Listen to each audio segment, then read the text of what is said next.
Hi, it's me? No, Ten, the Eye of Ra. In ancient Egypt, the pharaohs were considered divine.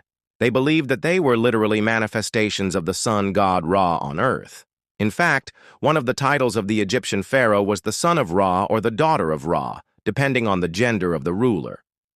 Because of this, the pharaohs were expected to do whatever they could to ensure that their image was kept pure. And part of that image was their eyes. In fact, it is believed that having perfect almond-shaped eyes was a sign of great beauty in the ancient Egyptians. This explains why many statues and paintings of the Egyptian gods have them with these long, slanted eyes. It was also believed that the pharaoh's eyes held great power, that they could see all, and that they would never blink. The Eye of Horus was a symbol of protection against evil spirits and was even believed to be able to heal the sick. So you can imagine how important it was for the pharaohs to make sure that their eyes looked perfect at all times. To achieve this, they would use kohl, a type of eyeliner made from ground galena, to make their eyes look bigger and more almond-shaped. They would also wear special contact lenses made from quartz or other hard materials. These lenses would be inserted into the eye socket and would cover the entire eye. This would not only make the pharaoh's eyes look bigger, but it would also protect them from the elements. Imagine walking around with an eye patch all day long. That's what these guys were doing. But hey, if it makes you look good, it's worth it, right? Some historians believe that this practice may have been one of the reasons why the Egyptian pharaohs had such flawless complexions.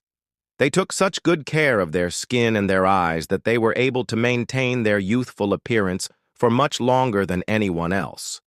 After all, it was very important for the pharaohs to look the part. They were, after all, supposed to be gods among men.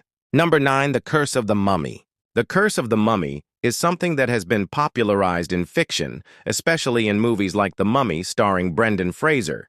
The idea is that if you disturb a mummy, then you will be cursed, and bad things will happen to you. But where did this come from? Well, it turns out that the curse of the mummy is actually based on a real belief that the ancient Egyptians had. You see, the ancient Egyptians believed that when someone died, their soul would continue to live on in the afterlife. This meant that it was very important to preserve the body of the dead person so that their soul would be able to recognize it and take it with them to the afterlife. This is why they developed the practice of mummification, which involved wrapping the body in bandages and placing it in a coffin. The Egyptians believed that by doing this, they were essentially trapping the soul of the dead person inside of their body. If you disturbed a mummy, then you were essentially disturbing the soul of the dead person.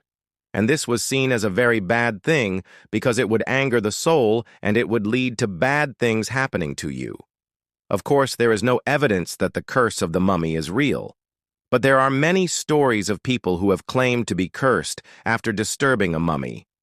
One of the most famous cases was in 1826 when a man named George Catby opened up a mummy case in London. He apparently heard chains dragging metal moans and saw the mummy move. Naturally, he dropped the case and ran away. He later died under mysterious circumstances, and many people blamed it on the mummy curse. Number 8. Unintentional mummies. Mummies weren't always created intentionally by the Egyptians. Sometimes they were created accidentally, usually through natural causes. You see, mummies are essentially bodies that have been preserved by either intentional human activity or natural circumstances. What makes mummies is dehydration, which can happen naturally when a body is exposed to the dry desert air for long enough. When this happens by accident, it's called a desert mummification. There are also bog bodies, which are preserved in bogs or marshes. These types of mummies are extremely rare, but they do exist. Most unintentional mummies were discovered in places like the Chinchorro culture of northern Chile, where the process of mummification was used thousands of years ago. It was common for the local people to wrap the dead in mats and then leave them in the desert to be preserved. Sometimes they would bury the dead, but this didn't always work. There have been several cases of unintentional mummies being found in places like North America. For example, in 1994, construction workers in Oklahoma were building a house when they came across a set of mummified remains. They were so well preserved that the workers initially thought that they were just bones, but archaeologists later determined that they were actually a mummy. It is believed that the woman had been buried over 1,000 years ago. So you don't always need to be in Egypt to find a mummy. 7 pyramids, not tombs. It's easy to assume that the pyramids of Egypt were built as tombs for the pharaohs, and that's mostly true. But there is some debate about whether or not the oldest pyramids were used for this purpose. The reason for this is that the earliest pyramids don't actually contain any human remains. Instead, they have things like animal bones and other artifacts from that time period. So why would they build these giant structures without actually using them as tombs? Some historians believe that the pyramids were originally built as temples to the sun god Ra, and the pharaohs were simply buried inside of them later on. Others believe that the pyramids were used as platforms for astronomical observations, and the pharaohs were buried underneath them afterwards.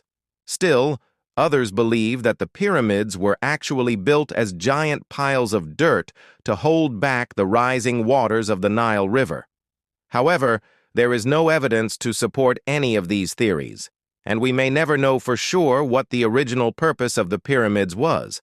There is also a theory that the pyramids weren't used as tombs at all, but instead were giant prisons for slaves who built the pyramids. This is supported by the fact that the pyramids were built during a time when slavery was common in Egypt, and there is evidence that the workers who built the pyramids were treated very badly.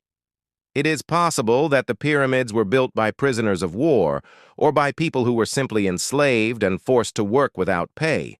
It's unclear how accurate this is, but it's certainly possible. One of the most bizarre things ever found in an Egyptian tomb are the Shabti dolls.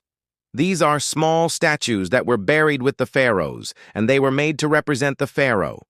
They were usually made out of wood or stone, and they had the head of the pharaoh and the body of a servant. The reason for these weird dolls is that the ancient Egyptians believed that when a person died, their soul would live on in the afterlife. This meant that the dead person would still need servants to wait on them, and the Shabti dolls were designed to do just that. The ancient Egyptians believed that the pharaoh's soul would be able to control the doll and use it as a stand-in to do things like eat and drink. These dolls were also believed to be able to protect the pharaoh in the afterlife and keep them safe from harm. Of course, there is no evidence that this is true. But for the ancient Egyptians, it made perfect sense. It was common for people to be buried with their possessions, including food, clothing, and jewelry. But it was also common for people to be buried with their servants.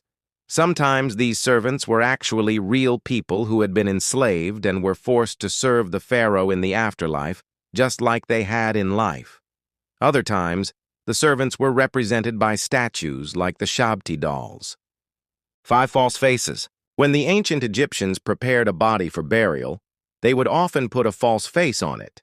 This false face was usually made out of wood or stone, and it would replace the actual face of the deceased. This may seem strange, but it was actually a very common practice in ancient Egypt. The reason for this was that the Egyptians believed that the face was the most important part of the body when it came to identifying who a person was. They believed that the face was what would allow the dead person to be recognized in the afterlife, so they would take great care to make sure that the false face looked exactly like the person who had died. The false faces were usually very detailed, and they would often include things like the person's name and their accomplishments.